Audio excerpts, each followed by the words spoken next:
Sonic the Hedgehog, the fanfic, the podcast. It's our midlife crisis. Welcome everyone back to Sonic the Hedgehog, the fanfic, the podcast.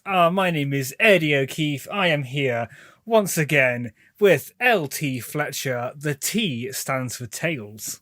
Oh, interesting. I thought you were going to say the T stands for the. Well, that also works. Damn it, that's actually much better. There's a pretty common middle name in the world of Sonic, isn't it? That's annoying. LT, how are you doing today? I'm pretty good. You know, it's been a while since we recorded because we wanted to make sure that we had our little backlog caught up, and we wanted to make sure we had the viewers, the listeners, I should say, got to do their little bit of participation. But I am ready to roll, man. I'm feeling good. I'm feeling in the mood to read some more of your delights. Yes, we have our chapter 7 today, which I have written for LT. And as LT briefly mentioned, we had our reader or listener or watcher, I don't know what the fuck we are. It's the Sonic cunts, I think we called them. But we had our fan feedback, and you were given the opportunity to give us some locations, and then one of them will be chosen at random to be put into Chapter 7. And it has been. I will give the appropriate kudos after the fact to whoever sent in the location that was chosen. Sure. And just for everyone's clarification, if your location wasn't chosen, it's still on the list, and we'll be doing this again for some chapters. So whenever I feel like it, I'll spin the wheel, and we'll get a new location from someone else. Marvellous. Now, Eddie, I do have to say, before we get into it, how are you doing today? Because last time we were recording, you were a little bit under the weather, so you... Mostly better, honestly. The cough is still a bit lingering, as it is now forever post-COVID. Wow, true. Catch it once and then I get a cough, and it's like, I'm going to be here forever now. Soz everyone. That's how it feels. But honestly, I feel miles better. I actually feel like I can get up and eat food without dying, so that's nice. Well, that's good. That's lovely. Shall we do a recap of last chapter? Or yes, LT, yes. What happened last chapter? Last chapter, we saw elements of Dr. Robotnik's plan, which involved him distributing programming to his badnik hordes using Paper Funnel 2 Farm Adventures on the Nintendo DS and downloading horse data to their CPU. Quite what he intends to do with it remains unknown. Knuckles really needed a big Wii, and then he did a big Wii. Yes. And then Tails picked him up in the go-kart, and then off they toddled, and then Jet, Storm and Wave all wanted to go to HMV to buy a DVD because they were bored, but the Time Eater snatched them and took them to white space in a game we're not going to be able to play until 2076. Excellent stuff. So, LT, important question. How would you have continued the chapter? I think I would have probably been inclined to jump back to Sonic. Oh no, and or introduce Amy, because I feel like we need to sort of wrap her up, bring her into the fold. We've not touched Sonic in ages, and I get from your reaction we're not going to do today either. We haven't had Sonic since chapter 2. It's his name is in the show title. Yeah. Well, I'm starting to feel sorry for him. He might be in this chapter. I might be doing a red herring. He might. A blue herring. A blue herring. He might. But if not Sonic, I think I would probably be inclined to introduce Amy properly, because we've had flashbacks featuring her, but we haven't had her introduction proper yet. And I think as the final regular member of Team Sonic, she's due. Interesting. Well, we'll have to see what happens, LT. I have sent you the link. Right now. Before I click this, yes, I instantly regretted escalating the chapter title war when you sent me a screenshot at 1 a.m. that said your chapter title was over 400 words long. Yes, well, I also added to that after the fact. So. Oh no! Right, here we go. Let's have a little look. Holy mother of God, Eddie! That is 3/4 of a page, if not more. Yes, it is. Fuck a duck. Oh my God, what are you doing? Oh, I wish you should never go to war. You should never go to war. There are no winners in war. Not a chapter title war. No way. Oh, God, here we go. Right then. Okay. In the mood, in the zone. This is Sonic the Hedgehog, the fanfic, the podcast. Chapter 7. 7, eh? That's the number of emeralds what we have in Sonic the Hedgehog. More specifically, Sonic the Hedgehog 2, Sonic the Hedgehog 3, Sonic and Knuckles, Sonic 3D Blast, Sonic R, Sonic Adventure, Sonic Adventure 2, Sonic Advance, Sonic Advance 2, Sonic Pinball Party, Sonic Battle, Sonic Advance 3, Shadow the Hedgehog, Sonic Riders, Sonic the Hedgehog 2006, Sonic Rivals, Sonic Rivals 2, Sonic Unleashed, Sonic the Hedgehog 4 Episode 1, Sonic the Hedgehog 4 Episode 2, Sonic Colors, Sonic Generations, Sonic Lost World, Sonic Mania, Sonic Forces, Sonic Frontiers, and Sonic Superstars. Weirdly, there were only 6 emeralds in Sonic the Hedgehog. Oh no. Sonic Chaos, Sonic Drift, Sonic Drift 2, Sonic Triple Trouble, Tails Adventure, Sonic Labyrinth, and Sonic Pocket Adventure. Bizarrely, there were 8 emeralds in Sonic the Fighters for some reason, and of course, technically, there's 14 emeralds in Sonic 3 and Knuckles, and you could also argue there are 14 emeralds in Sonic 4 if you count episodes 1 and 2 as one whole game. Fucking hell, I've just googled, and there's apparently 14 emeralds in Sonic Rush. That's mental, lads. That's far too many emeralds. Although, before anyone gets mad, I know that Blaze gets the Soul Emeralds and Sonic gets the Chaos Emeralds. Alright, I'm not that much of an idiot. I think it's safe to say there's 7 Chaos Emeralds in Sonic Rush, and additionally 7 Soul Emeralds, alright?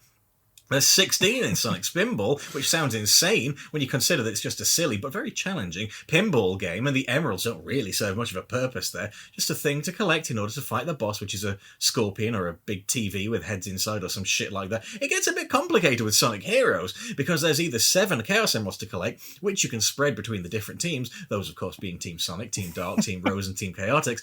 But if you were to get each of the 7 emeralds for every team, that would be a total of 28 Chaos Emeralds, which seems extremely overpowered even for Super Sonic. And honestly, why is it just Sonic, Shadow, and Silver that one time who turned Super when we know Tails and Knuckles can do it too? And you can't even argue that it's just a Hedgehog thing, because as far as I know, Amy has never turned Super.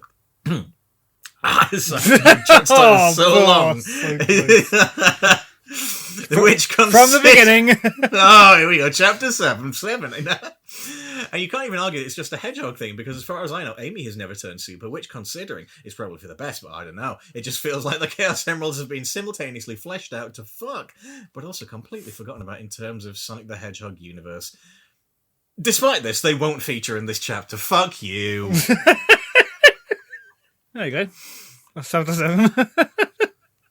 Fine. Well, I get the last laugh because Amy has turned Super once. So has she? Damn it. Yes. She can turn Super in Superstars. Oh, that's good. I'm glad she can. Nice. But I'll forgive you for that one, because that is a new one. I haven't played it, actually, annoyingly. Oh, there you go. Well, Amy, Sonic, Tails, and Knuckles can turn Super, and Trip can turn into a big fucking dragon, and that's kind of cool. Oh, wow, okay. Yeah, she don't fuck around. Shall we begin? I think so. Okay. I'm gonna just have to take a little drink now. I've dried my entire body out reading that. Yeah. Okay. The air was still and quiet.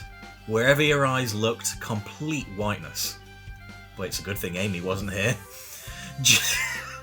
Jet was the first to awaken after being sucked into a time dimension or some bollocks by the Time Eater.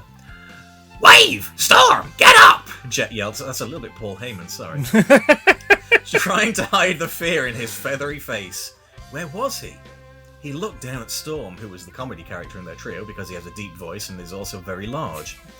He glanced over at Wave, who had no characteristics at all because she's just a girl character in a 2006 Sonic the Hedgehog video game.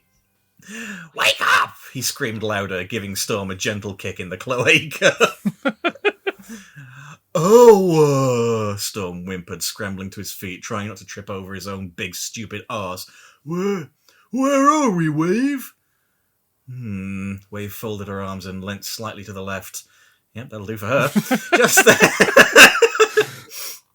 Just then, a very shadowed, un-hedgehog-like location appeared in front of them, almost inviting them inside. Jet looked over at Wave, who nodded, and looked over at Storm, who nodded and looked over his shoulder at nobody because there's only fucking 3 of them, the stupid bell end, and they walked inside. Ooh. Back on Mobius, Espio was returning to Chaotix HQ. He opened the door to the crammed, messy office space and was happy to see no one was inside. Actually, hang on. Charmy, are you asleep again? Silence. Phew. He could relax.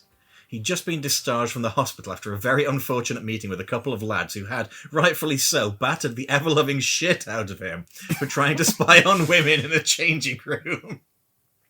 He'd managed to pay off the Mobius Times to not print that story, thank you, but it meant that once again, the Chaotix Detective Agency was completely on its arse broke. All SPO needed right now was a quiet room, a strong coffee, and a lonely wank in the office. All would be well, he thought. Until... Ring, ring, ring, ring. Ugh, he scowled to himself.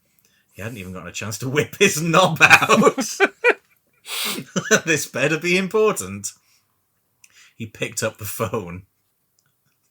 Oh dear, I've just seen the next line. Chaotix Detective Agency, SBO speaking, how can we help? Bro, I fucked up! Vector? SBO spluttered. What the fuck did he want? Bro, you gotta come quick and bring Charmy. Bring an ambulance. Bring something. Slow down, take a deep breath and tell me what's happened. Vector was shitting. No, he wasn't.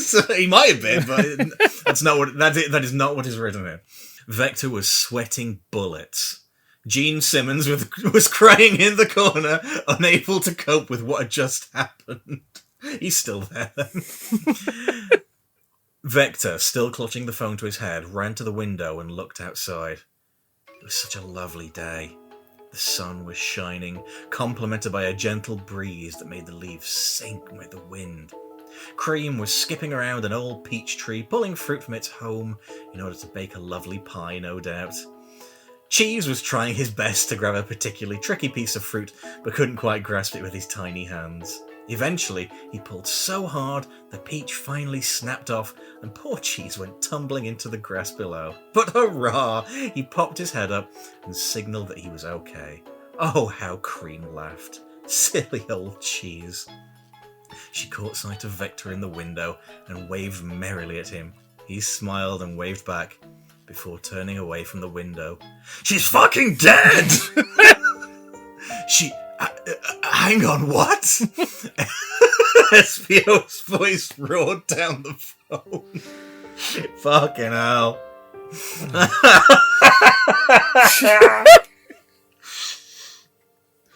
Vanilla, Vector glanced over at the blank bunny. Her eyes drifted to the side, no longer taking in anything. She must have died from exhaustion. SBO pinched the bridge of his horn. Ouch, he forgot it was bandaged. Alright, well, we have a small problem. You don't think I don't fucking know that? Vector hissed, trying to keep his voice down so poor Cream wouldn't hear. I fucked her to death! SBO glanced sadly down at his own crotch. Guess there'll be no wank today. How? And spare me some details, but how did this happen? You two are always together. Last time we all went for a harvester breakfast, Vanilla said that you fit together like skin on a sausage. Yeah, well... Vector seemed sheepish for the first time in his life. Presumably because he's usually crocodile-ish. Hey! You know how we've always been looking in new ways to be... intimate? SBO sighed. He didn't like where this was going. Yeah, I do. And Vanilla said that she wanted me to find new ways to explore the gateway to her guts. SPO and I retched. Nope, you've ruined it. I'm not helping. Fuck you. He was about to put the phone down before he remembered he had to tell Vector something. We don't have any rings left anyway. They got, stolen. Yep, stolen. I didn't need to pay off another tabloid due to another embarrassing sex scandal. Nope. You'll have to get 100 rings some other way, or, I don't know, find some way to clone her or something. Haha, fuck you. He hung up the phone before screaming, fuck, at it in frustration. What in the goddamn...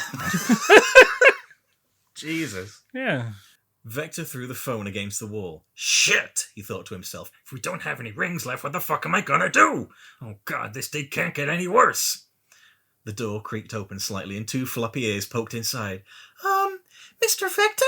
Mom?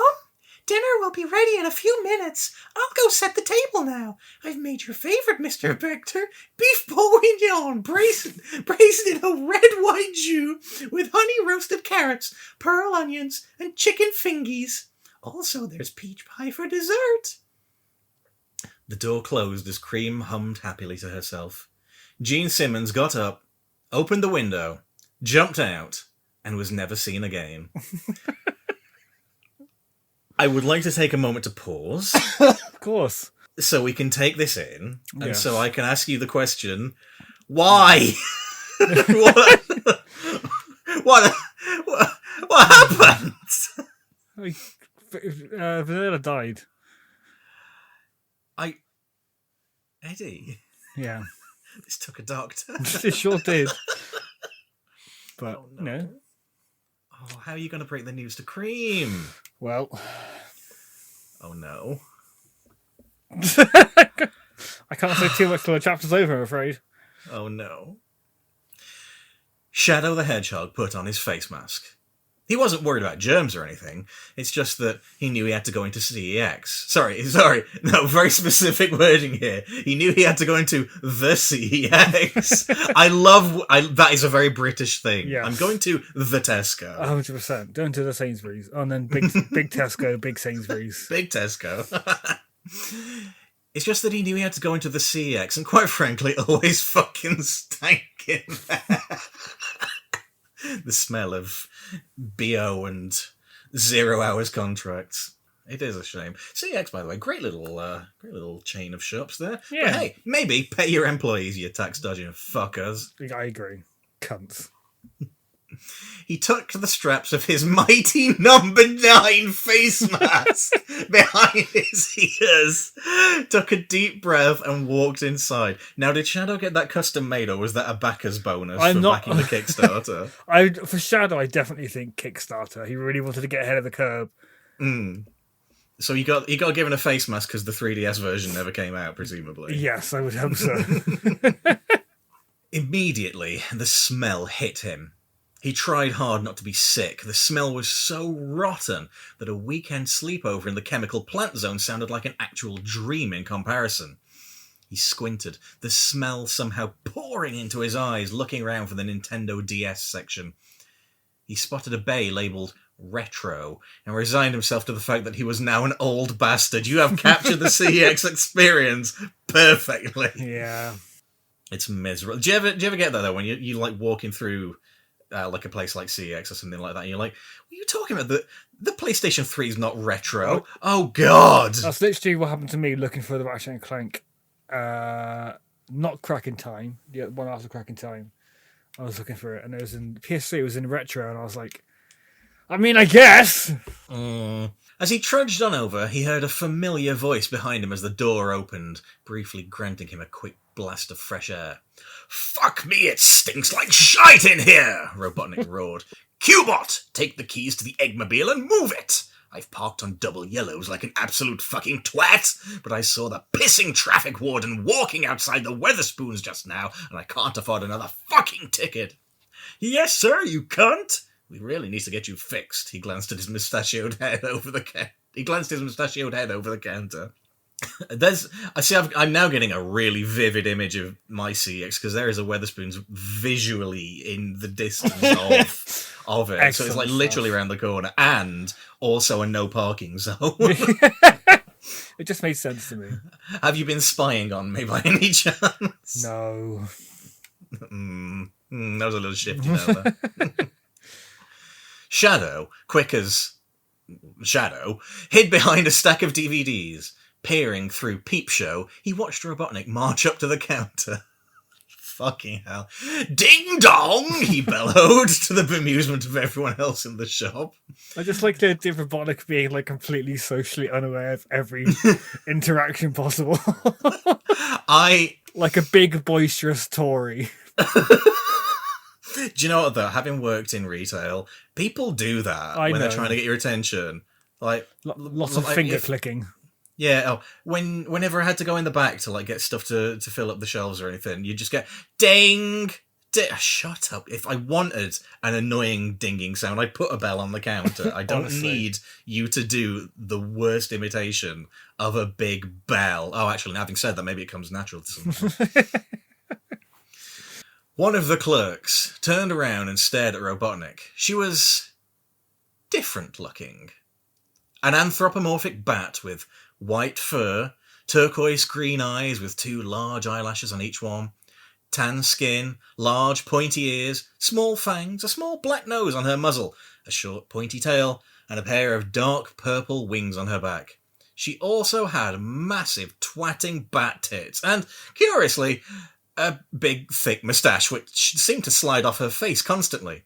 She spoke with a voice that didn't quite seem like her own. "You alright, love? What can I get ya?"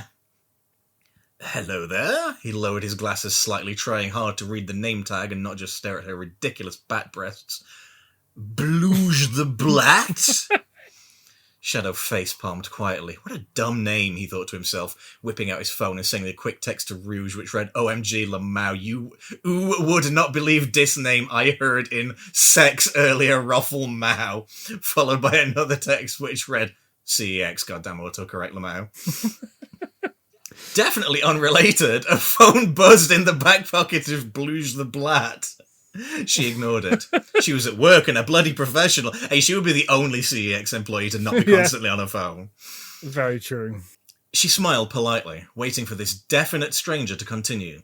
"I was wondering, do you perhaps have a copy of fucking hell, Eddie? Do you perhaps have a copy of Sabrina the Teenage Witch, A Twitch in Time for the PlayStation?" She stuttered in her thick Scouse accent. "I'm not sure, love. Let me double check for yous." With apologies to everyone from Liverpool. "Splendid!" Robotnik clapped his clammy hands together. "I'm working on a video game myself, you see." "All right," Bluge the Blat blathered unbothered. Fuck me. Try saying that 10 times fast. She was used to weird, eggy men flirting with her. "You see, I'm gathering every single video game I can get my sausage-fingered fucking hands on, transporting the data into my robots, and then I'm going to buy those little ping-pong ball green screen suits, you see, and then, this is the genius part, with modern-day motion capture software, I will have all my robots fight each other using data from every single video game ever created, and then, with the motion capture recorded, I will be able to create the ultimate Smash Brothers clone and sell it on eBay for millions. It is free to sell on eBay now, you know." Somehow, the formatting on this put Smash Bros on the next line, so that fucking walloped me as I read down. Excellent. It's as soon as I read the chapter of you being like, "Oh, you put in the games on the robots," my brain just went Smash Bros. I was like, I have to just force it in this direction now before something else happens. Oh my god. "Oh yeah. Oh god, I can't do these accents. Sounds nice like." Bluge the Blat deflected, peering under the counter, looking for Sabrina and definitely not being a spy. "Yes, and then I will challenge Sonic to a match and watch him become overwhelmed with character choice. And then when he finally panics and picks a player, I will have already learnt all of the combos for Glover and will destroy him." "Sounds good, yeah. Here, I found Sabrina for you." "Fantastic. How much is that?" Hold on, let me check." "Oh, yes, fine." He rolled his eyes over at the gerbil stood next to him as if to say, "Typical fucking CEX, am I right?"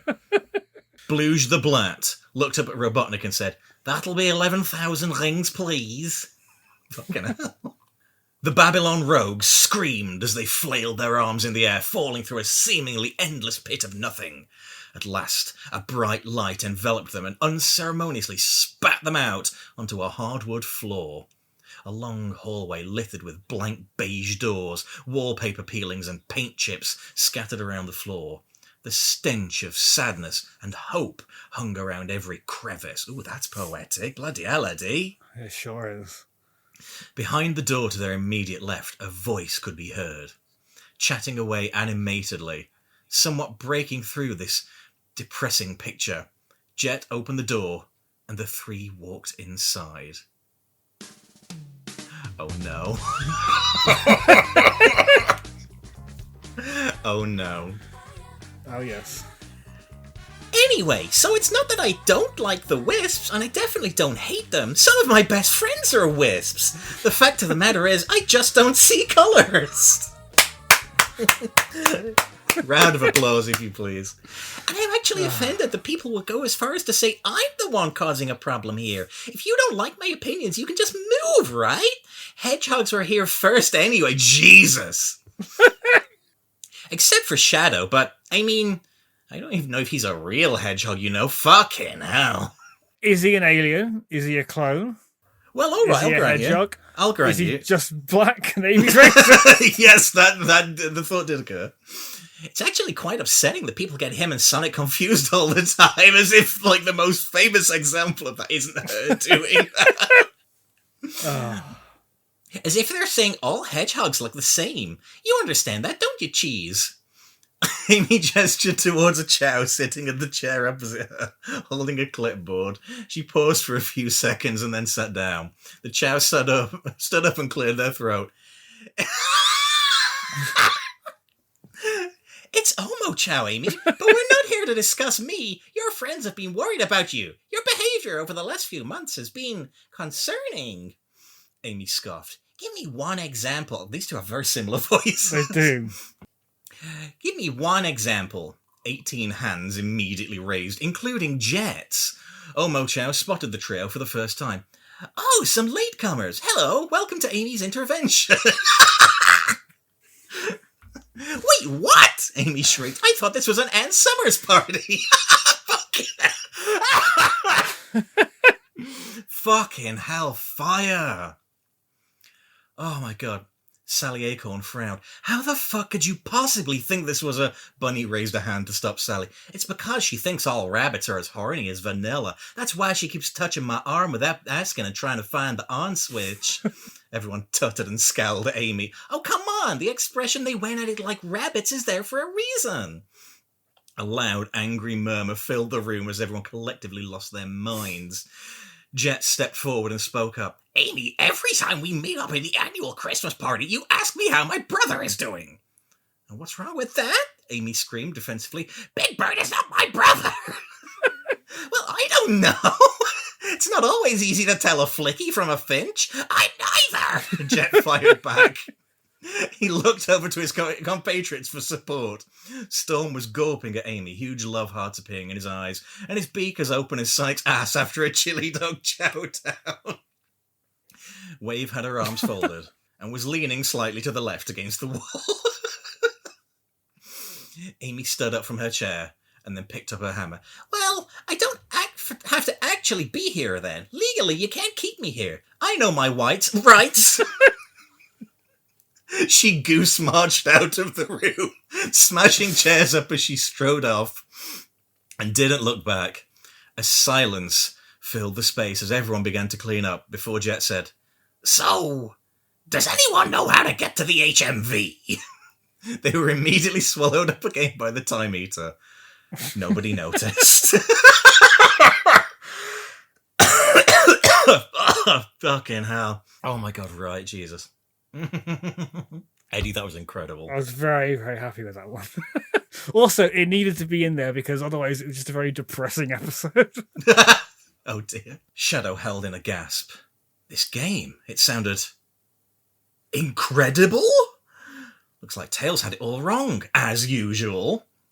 Shadow's mind wandered. If he could play this game first, then he'd have the upper hand on Big, and then he could beat it before he does, and then he will truly be the ultimate life form.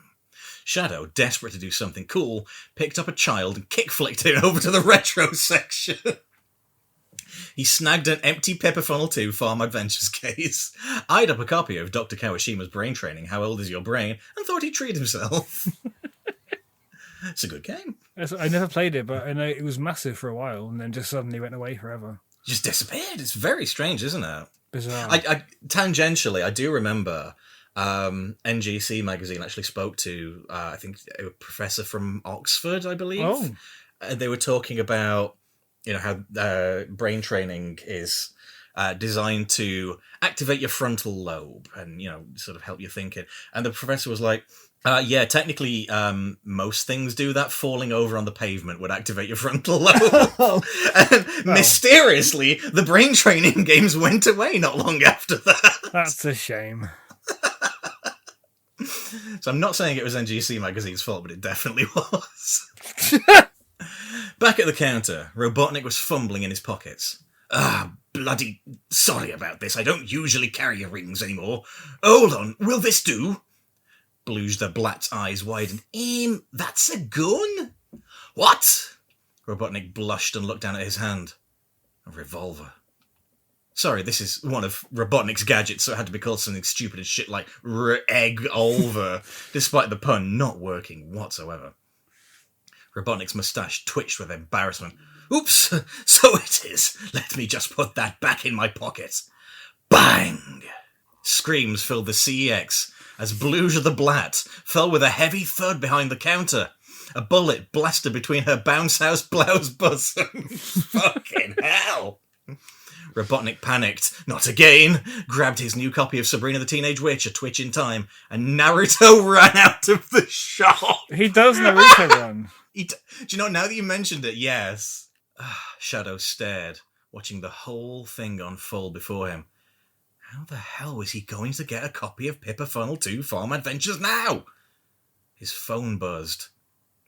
A text read, OMG, what was it? Sorry, I can't meet for coffee tomorrow. I'm doing a double shift at Debenhams because Vanilla's no-showed again and she's about to get fired. Lamau. Did you know I'm an international jewel thief? Rouge, kiss.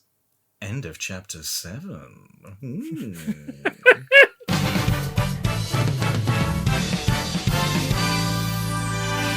So, a lot to unpack here. There is, including but not limited to, who was Bluge the Blat? Just some character. He happened to have a shit mustache kept falling off. It was all in there. Well, she definitely wasn't a spy. She didn't. Monica was definitely a stranger. There's nothing to say that she was. See what you've done here, Eddie. Is you've quite expertly given the biggest bait and switch I can think of here by going, "Oh, that's so obvious. It's not the obvious thing." Wink, and it's not. No, exactly. And now I feel very stupid indeed. And so do all our listeners, I dare say. I don't know. I thought 2 deaths of some main/semi-main characters could be too much for one chapter. And I thought it's funnier if it's just someone called Bluge the Blat. Bluge the Blat. I mean, you did also murder Vanilla from over-sexertion. It can go many ways. They could do a Weekend at Bernie's thing. When you said that could go many ways, I thought, yes, there are lots of ways they could revive her. Yeah, they could just string up her corpse like a puppet, of course. They could do that. They could find some rings. Vector does have the emerald still. So let's see. A few ways it could go. Esther even hinted at it unintentionally, saying, "Well, he can clone her or something." That's true. Oh, Eddie, mate. Yes, I need to give a shout out to David Page for the location suggestion of Amy's intervention. That was so good. Incredible. So thank you, David. What a suggestion. And I'm glad that we've now finally had Amy's introduction. Yes. And what a lovely little spotlight that was for her as well. As soon as I'm listening back and I wasn't sure, okay, we're gonna get a location, that'll be fun. And then I re-listened to the episode you released, episode 6, and forgetting the Babylon Rogues disappeared into the void. And I was like, oh, that makes perfect sense. Whatever location they'll get, it'll fit in. I was so blindsided by Amy even being chow racist that I think I delivered the worst possible bunny voice that anyone has ever heard. I'm very happy with my chow joke. I thought that was so good, man. Part of me was like, how did cheese get here? It's Omocho, actually, Amy. Yeah. Fucking hell. Yes. I don't see colours. Oh, how long have you been sat on that one? So long. Since a recent press conference, I imagine. Potentially. And yeah, just Robotnik being a bit bumbling, boisterous, but like unaware that he's doing it was very funny to me. And then actually shooting someone out of embarrassment. I love that he just has a gun on him. Yeah. But the best thing about that is, like, he'll invent 1,000 death traps before he just shoots Sonic with a gun. Yeah. You know? Yes. So lost to take him. Now Shadow can't get Pippa Funnel now because obviously he needs to have someone behind the counter to put the game in the case for him. Yeah, because so it'll be locked away in the cabinets in the Exactly, big drawers so- for the games. That's that fucked for Shadow now. So Shadow's got a new lead to chase. What's he gonna do? Obviously, no one else knows Robotnik is just building a video game. Or so he says. He could be lying, as he is wont to do. Yes, that's true. He's not very trustworthy sometimes, is he? No. So, there's a lot happened in this episode. Fucking hell, Eddie, man. I've got... Like, part of me immediately is like, okay, we can pursue this, we can do this, we can do that. But also, I feel like we need to do something about the 2 dead bodies. We could, or we could just go be like, here's Mighty having a great day out in Tesco or something stupid. Bloody hell, this Tesco's right big. we don't have them like this at home. I felt like a lot of my chapters were just like focusing on something you set up and then putting in jokes. So I was like, no, I want to set up a bunch of things. Oh, you I have. think I've done that. I love that we have so many threads open now. It's great. It's lovely. I'm And having somehow, because I know we're both like, somehow they're all going to tie together, and I don't know how. I don't know how we're going to do it, but I'm 100% confident we're going to pull it off. I think we've done pretty well so far at like doing some twists. Nothing feels. I hope nothing feels like just a complete U-turn. I was worried Robotnik building a video game was a bit too much of a U-turn, but I think it still fits. I think you made it work. I think it still fits in the same vein because he still wants to destroy Sonic. Just emotionally. Yeah. He really took it personally that Sonic has like a bigger Smash Bros. Online score than Robotnik. Also, actually, if you really think about it, we still don't know where Robotnik has been. So the power readings from his lair might not be his. Oh, that's very true. They could be his if he's trying to set up this game, but it might not be. It could be someone else still. There's still lots of it's all to play for. Places to go. Yeah, I didn't want to. It's a tricky thing when you're writing this. So you don't want to put too much in, but you want to put enough in that there's lots of new threads and stuff to chase. But it's a hard balance. It is. I have to say, this might be the funniest chapter we've had yet. Oh, thank you. I'm very happy with it. There were so many gags in this, man. This has brightened up my evening, I can tell you. I will say I'm very, very pleased with Vector looking outside the window, and it's like the most picturesque, perfect sunny day with Cream happily skipping around. Just Tim turning around as a dead rabbit. She's fucking dead! Just the smashed cuts to the corpse. Yeah, the Family Guy death pose. Tongue lolling out the mouth. I could, like, when I was writing that, I could just see, like, picture perfect, like, Cream skipping around the tree, Cheese trying to pull off the fruit, and Vector turns around and everything's grey and dead. You're so mean to Cream, man. Cream's having a great time. Cream doesn't know yet. I feel like Vector is the worst possible person to break this news to her as well. Oh, he'd be dreadful.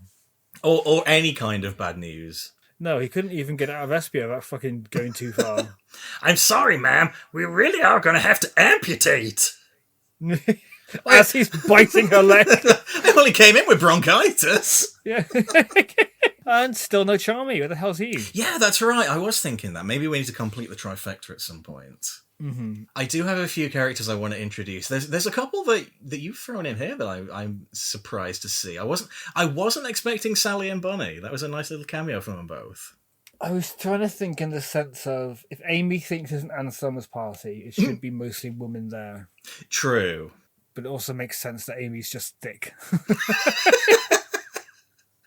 Where did she get the idea from as well? I don't know. She just thinks that she thinks something and believes it to be true. So, well, as is often the way with bigots, eh?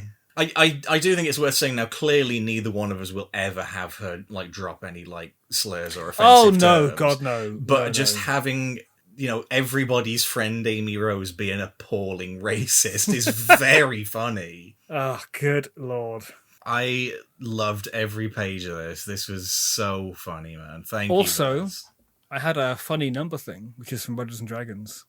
Right, yes, you mentioned that. Help me out here, because I must have missed this. So this is chapter 7. Yes. There are 7 Chaos Emeralds. Yes. And this chapter has 7 pages. Oh, look at that. There you go. Funny number thing. Funny number thing.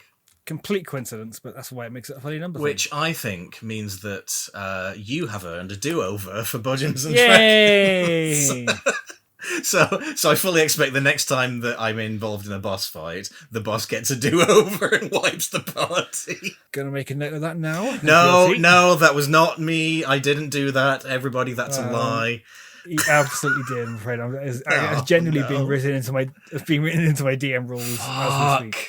Oh, I am very excited for chapter 8 because this Me is one of those too. nice things where it's like there's so much. Now we have a nice bit of history for this book already, and there's so much more being set up. Now it's like I'm very excited to see what you continue, what you introduce, and what comes next. It feels like a story is being built. It does, and I'm really enjoying how the world is being populated. And to that end, listeners, Eddie isn't the only one who's going to get you involved. I would like a little bit of listener interaction as well. Ooh. So, what we're going to do when we post this episode up, if you would like to leave a comment responding to the tweet or the post on Blue Sky, or when we drop it in our Discord servers, or if we share it on Facebook or anything like that, give me the name of any Sonic character you like, and they will make some form of appearance in the next chapter. I won't say what will happen to them, but they will make some kind of appearance. And I'm very generous, If you can't pick a favourite Sonic character, why not give me the name of your Sonic OC, and I might drop them in as well. Oh dear. Yes, it'll be randomised. We'll stick it on the random wheel, so there's no picking and choosing favourites. But yes, if you have a favourite Sonic character or a Sonic OC you'd really like to see in our story, just drop it in the old comments there. And oh Jesus, yes. leave it to me. We'll see what adventures I take them on. Excellent stuff. Well, look forward to that. And don't forget, the way to interact with us on our social media is at SonicTHTFTP. That's at SonicTHTFTP on Twitter, Blue Sky, possibly others, I don't know. But that's the best way to find us. Give us a follow. Tell your friends we exist. That's the nicest thing you can do. Yeah. But LT, yes. Anything you want to promote or plug? I will, actually. You can find me on Twitter and Blue Sky and Twitch, LT Dangerous. And also, I'd like to promote my newest podcast, which I do with my oldest and dearest and bestest friend, Victoria, called Chatatouille, in which we go through the Disney classics one by one, hopefully one a week, assuming that I can stop having a mental breakdown whenever I get into the edit suite. At the time of recording, our first episode about Snow White has been up for a little while. Episode 2, which is about Pinocchio, will be out very, very soon. Lovely. I enjoyed the first episode. Thank you. I'm glad you did. It's honestly been an absolute delight. I remember the Snow White VHS had like a behind-the-scenes featurette on the making of Snow White, which included like models of the dwarfs. Yes. Which were very cool to look at. And that's what I remember most about the film, honestly. Yeah, it's... I enjoy Snow White, but I've not watched it in about 10, 12, 13 years. But I remember as a kid liking it a lot, and then the VHS broke, so never got replaced. Pinocchio, though, I only seen once, and I never liked it. Oh, well, there you go. So, well, that's your homework for this week. Watch Pinocchio. Yes. If someone has a Disney Plus account I can steal, that'd be great. Thanks, lads. Of course, we don't condone piracy on this Sonic the Hedgehog project. No Sonic fans would ever pirate anything. Anyway, Eddie, before I get back to my 14 gigabytes of Sonic comics, is there anything you'd like to plug? You can follow my personal socials at Eddie O Podcast on Twitter, Instagram, and Blue Sky. And you can follow Dungeons and Dragons on all podcast apps and the social medias. A Unfair Actual Play podcast, where the goal is to go to Budgeons, buy a scratch card from Mother, bring it home and not die. It's very, very funny, very, very silly. If you like the sense of humour of this podcast, you'll love Dungeons and Dragons. And LT is a regular on the show as well. Yeah, and it's nice. It's very, very fun. The things that you do to my characters aren't very nice, but, it's a nice time with mates. It's a fun time for everyone. And there's a bunch of Sonic characters in the show before and some Sonic-themed episodes for some fucking reason. It's a fun old silly time. Yeah, I think one of my first characters was SBO the Comedian. Yes, which is so good. I wish I came up with that joke, by the way. That's not one of mine, I'm afraid, but we've run with it. Next time you can be SBO the Sex Pass. Listen, I'm going to be hand on heart honest with you, man. There will be some STHTFTP characters rocking up in Budgeons. As there should be. And luckily for Budgeons, we've recorded over a year in advance, so that'll be a nice crossover for 2 years' time. Right. Lovely. Can't wait for that in February of 2026. Oh dear, soz everyone. Right, I think that's everything we have to say. I think it might be. Oh wait, no. There's one more thing we have to say, Eddie. Oh, we almost got away with it. Yeah, not quite though. Are you ready? Yeah. Until next time.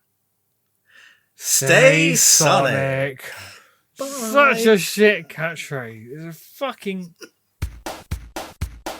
Sonic the Hedgehog, the fanfic, the podcast. Sonic the Hedgehog, the fanfic, the podcast. What have we all learned today?